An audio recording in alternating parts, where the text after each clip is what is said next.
డైలాగులలో చెప్పండి సార్. ఇక్కడ బూతులు కూడా బ్రహ్మాండంగా వాడినట్టున్నారు. బూతులు కూడా బ్రహ్మాండంగా వాడినట్టున్నారు అంటున్నా. అవునండి, ఎందుకని అక్కడ అట్లా ఆ డైలాగ్ అక్కడ చెప్పాలనిపించింది సార్, అందుకే చెప్పాను. సిద్ధు గారు, అంటే జనాలు ఎందుకు యాక్సెప్ట్ చేస్తారు అనుకుంటున్నారు అట్లాంటివన్నీ? అండ్ నేను అంత ప్లాన్ ఏం చేయలేదు సార్. అక్కడ హీరో క్యారెక్టర్కి ఆ పాయింట్ ఆఫ్ టైంలో ఎమోషన్కి తను ఇంకా పీక్ క్లైమాక్స్ అది. సో ఆ ఫ్రస్ట్రేషన్లో నుంచి వస్తుందన్నమాట అది.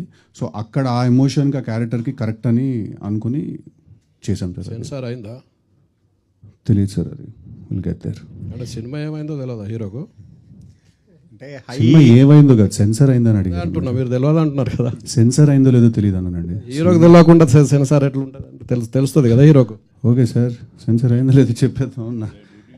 సెన్సార్కి నేను వెళ్ళను కదండి ఆఫీస్కి. కూల్, డ్యూటీ ఎవరిదైనా తెలుస్తుంది కదా అంటున్నా. మీరు అందుకని సారీ సార్, తెలుసుకోండి. రైట్, ఓకే, తెలుసు. సిద్ధు గారు, భాస్కర్ గారు, here sir here sir, myself Hemamalini sir. Trailer చాలా చాలా బాగుంది. అయితే లైక్ ఆరెంజ్ లో చీమా ఏనుగులు జోకుల దగ్గర నుంచి సిద్ధు గారితో ఇప్పుడు జాక్ లో ఒక మంచి ఇంట్రెస్టింగ్ క్యాచీ లైన్స్ తో మేము చూసాం. చాలా చాలా బాగుంది మీ ఇద్దరు కాంబినేషన్. బట్ ఈ సినిమాకి వచ్చేసరికి 3 మ్యూజిక్ డైరెక్టర్స్ వర్క్ చేయాలన్న థాట్ ఎవరిది సార్? థాట్ కాదు, సిచ్యువేషన్ అది.